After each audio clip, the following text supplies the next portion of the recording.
بسم اللہ الرحمن الرحیم۔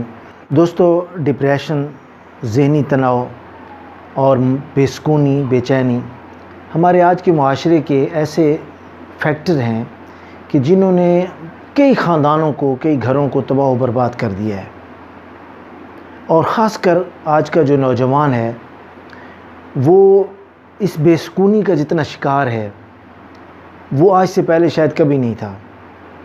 پھر اس ڈپریشن نے انسان کو اور خاص کر نوجوان کو مایوسی کی لپیٹ میں لے لیا ہے۔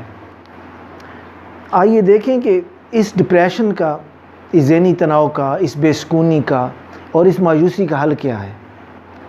دوستو، حضرت عیسیٰ علیہ السلام کے پاس جب کوئی مریض آتا تو وہ صرف ایک ہی سوال کرتے کہ کیا تم مجھے اور میرے پیغام کو جانتے ہو؟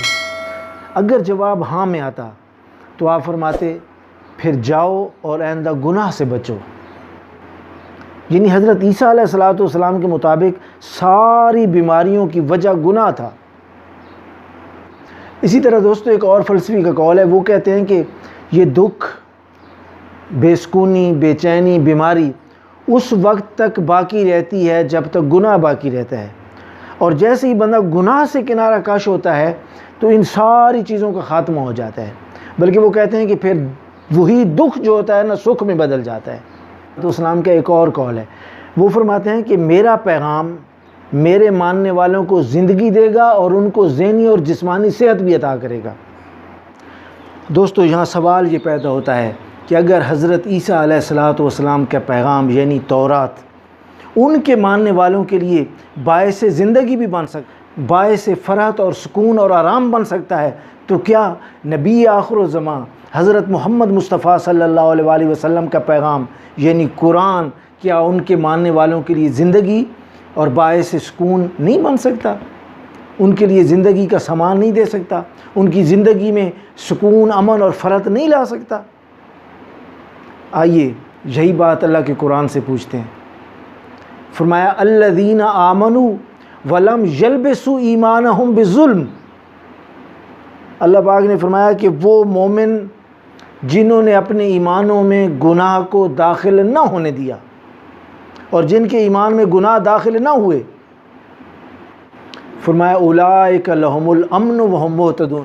فرمایا زندگی میں سکون، امن، چین اور فرحت صرف انہی کے لیے ہے، اور صرف زندگی میں نہیں بلکہ وہم مہتدون، انہی کے لیے ہدایت کا نور بھی ہے۔ یعنی قرآن مجید بھی ان لوگوں کے لیے سکون کی، امن کی گارنٹی دے رہا ہے جو گناہوں سے کنارہ کش ہوتے ہیں، جو گناہوں سے بچتے ہیں۔ اب قرآن مجید کی ایک اور آیت کو پڑھیے۔ فرمایا ان الذین قالوا ربنا اللہ ثم استقاموا۔ اللہ پاک نے فرمایا کہ وہ لوگ جنہوں نے کہا کہ ہمارا رب اللہ ہے، ثم استقاموا، پھر اس پر ڈٹ گئے۔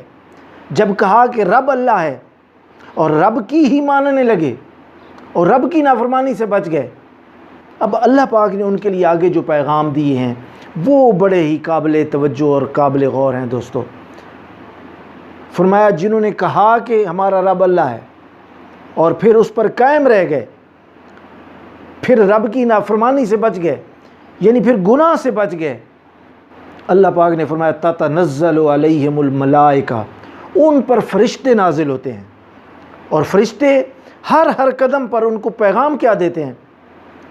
اللہ تخافوا ولا تحزنوا۔ فرمایا تمہیں خوف کرنے کی ضرورت نہیں ہے، اب تمہیں غم کرنے کی ضرورت نہیں ہے، تمہیں غمگین ہونے کی ضرورت نہیں ہے، تمہیں پریشان ہونے کی ضرورت نہیں ہے۔ یعنی فرشتوں نے ان کو گارنٹی دے دی خوف سے نجات کی، غم سے نجات کی۔ دوستو، جب خوف اور غم زندگی سے نکل جائے تو پھر مایوسی کون سی؟ اگر خوف اور غم زندگی سے نکل جائے تو پھر پریشانی اور ڈپریشن کون سی؟ اور یہاں تک بات نہیں روکی، فرمایا وَأَبْشِرُوا فِي الْجَنَّةِ الَّتِي كُنْتُمْ تُوعَدُونَ، ساتھ فرشتے ان کو یہ خوشخبری بھی سناتے ہیں کہ جس جنت کا تم سے وعدہ کیا تھا وہ جنت تمہارا انتظار کر رہی ہے۔ اور پھر کرم بالائے کرم دیکھیں، آگے ارشاد فرمایا نَحْنُ أَوْلِيَاؤُكُمْ فِي الْحَيَاةِ الدُّنْيَا وَالْآخِرَةِ۔ اب فرشتے ان کو خوشخبری سناتے ہیں، کن کو؟ جنہوں نے اپنی زندگی کو گناہوں سے بچا لیا، نافرمانی سے بچ گیا۔ فرشتے کہتے ہیں ہم تمہارے ساتھ ہیں، ہر قدم پر تمہارے ساتھ ہیں، اس دنیا میں بھی اور آگے آنے والی جو دنیا ہے آخرت میں بھی تمہارے ساتھ ہوں گے۔ تمہارے لیے اب کوئی پریشانی نہیں ہے، کوئی ڈپریشن نہیں ہے، کوئی مایوسی نہیں ہے زندگی میں۔ اور پھر آگے سنیے، فرمایا وَلَكُمْ فِيهَا مَا تَشْتَهِي أَنفُسُكُمْ وَلَكُمْ فِيهَا مَا تَدَّعُونَ، اب تمہاری ہر خواہش پوری ہوگی۔ جو دوستو مایوسی کب آتی ہے، ڈپریشن کب آتی ہے؟ جب آرزوئیں پوری نہیں ہوتی، جب دل میں حسرت رہ جاتی ہے، جب خوابوں کی تعبیر نہیں ملتی۔ اب یہاں خوشخبری کیا سنائی جا رہی ہے؟ جو تمہاری خواہش ہوگی وہ پوری ہوگی، جو تم مانگو گے تمہیں عطا کر دیا جائے گا، اور قدم قدم پر فرشتے ساتھ ہوں گے، خوشخبریاں سنائیں گے، خوف سے نجات دلائیں گے فرشتے تمہیں غم سے نجات دلائیں گے۔ یہ اللہ کا قرآن فرما رہا ہے۔ اور پھر اس کے مقابلے میں ڈپریشن، ذہنی تناؤ، بے سکونی کی وجہ کیا ہے وہ بھی قرآن نے بتا دی۔ سورہ شعراء کو پڑھیں، وہاں فرمایا تھا کہ فرشتے نازل ہوتے ہیں، اور یہاں اللہ تبارک و تعالیٰ پوچھ رہے ہیں ہم سے هل انبئکم علی من تنزل الشیاطین، اللہ پاک پوچھ رہا ہے کیا میں تمہیں بتا نہ دوں کہ شیطان کس پر نازل ہوتے ہیں؟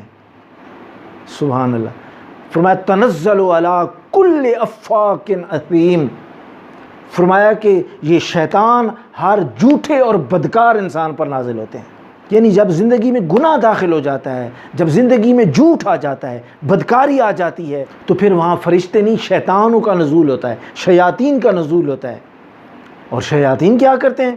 الشیطان یعدکم الفقر، سورہ بقرہ میں ارشاد فرمایا جو شیطان ہوتے ہیں پھر وہ بندے کو ڈراتے ہیں، کس سے؟ تنگ دستی سے، غربت سے، افلاس سے، کہ تو ختم ہو جائے گا، غربت آ جائے گی، سب کچھ ختم ہو جائے گا، فقر سے ڈراتے ہیں، اور انسان کی زندگی میں مایوسی پھیلاتے ہیں۔ اور جب بندہ مایوس ہو جاتا ہے زندگی سے، اب وہ شیطان کیا کرتے ہیں؟ وَيَأْمُرُكُمْ بِالْفَحْشَاءِ، اللہ کو قرآن فرما رہا ہے پھر جب اس مایوس بندے کو پھر وہ برائی کی طرف دھکیلتے ہیں، پھر فحاشی کی طرف لے جاتے ہیں، پھر عریانی کی طرف لے جاتے ہیں، وہ کہتے ہیں ہاں ادھر دیکھ یہاں سکون ہے تیرے لیے، یہ ہے سکون۔ پھر سکون کہاں ملنا ہوتا ہے؟ پھر وہ سکون کا متلاشی اس گناہوں کی دلدل میں دھنستا جاتا ہے، اور پھر ذہنی ڈپریشن، ذہنی تناؤ، اور پھر بدکاری اور فحاشی کا ایسا شکار ہو جاتا ہے کہ اس کے لیے دنیا کی زندگی تنگ ہو جاتی ہے دوستو، اور پھر وہ اس زندگی سے مایوس کر اس معاشرے پر وہ بوجھ بن جاتا ہے۔ دوستو آئیں، آج کی اس ویڈیو میں پیغام یہ ہے کہ یہ فطری اصول قائم ہو گیا کہ اس دنیا میں سکون، آرام، فرحت صرف اسی کے لیے ہے جو اپنے آپ کو گناہ سے بچاتا ہے۔ دوستو اپنا ضرور خیال رکھیے گا، اللہ تبارک و تعالی ہم سب کے لیے آسانیاں پیدا فرمائے۔ السلام علیکم ورحمۃ اللہ وبرکاتہ۔